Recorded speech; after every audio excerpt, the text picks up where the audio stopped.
চলুন আজকে একসাথে নরম জিগলি জিগলি পুডিং বানানো যাক। অ্যান্ড আই থিঙ্ক আমার রেসিপি দেখলে আপনারা খুব সহজে প্রথম বা দ্বিতীয়বারে সফল হতে পারবেন। যার জন্য আমি এখানে নিয়েছি প্রায় 10টার মতো ডিম। আমার ডিমগুলো ছোট সাইজের ছিল, সেজন্য আমি এখানে 10টা নিয়েছি। বড় সাইজের হলে আপনারা 8টা ডিম দিতে পারেন। তারপর এখানে প্রায় 2.5 কাপের মতো চিনি দিয়েছি আর অল্প 1 পিঞ্চ লবণ দিয়েছি। এরপর আমি এখানে দিয়েছি এলাচের গুঁড়া। আর তারপর এটাকে আমি হ্যান্ড বিটার দিয়ে একটু মিক্স করে কতক্ষণ রেখে দিয়েছি যেন চিনিগুলো গলে যায়।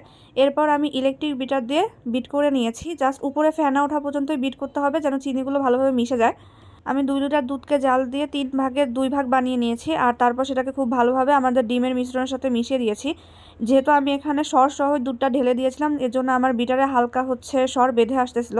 আমি এখানে যে পাত্রগুলোতে পুডিং সেট করব সেই পাত্রগুলোতেই ক্যারামেল বানিয়ে নিচ্ছি। অল্প আছে অনেকক্ষণ ধৈর্য নিয়ে আপনাকে ক্যারামেলটা বানাতে হবে, কারণ ক্যারামেল যদি পুড়ে যায় আপনার পুডিংয়ের টেক্সট বা টেক্সচার কোনোটাই ভালো আসবে না। অ্যান্ড আই এম সরি যে আমি স্টিমের ভিডিওগুলো নিতে ভুলে গিয়েছি। আমি জাস্ট একটা রাইস কুকারের মধ্যে একটা স্ট্যান্ড দিয়ে তারপর এই বাটিগুলো বসিয়ে দিয়ে প্রায় 40 মিনিটের মতো স্টিম করেছি। আপনাদের 10 মিনিট কম বেশি লাগতে পারে। এরপর এই বাটিগুলোকে আমি ঠান্ডা করে ওভারনাইট ফ্রিজ করেছি, তারপর ডিমোল্ড করে নিয়েছি। দেখুন খুব সুন্দরভাবে ডিমোল্ড হয়েছে।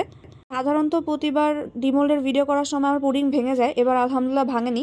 খুব সুন্দরভাবে পুডিংগুলো ডিমোল্ড হয়ে গেছে। If you like it please subscribe.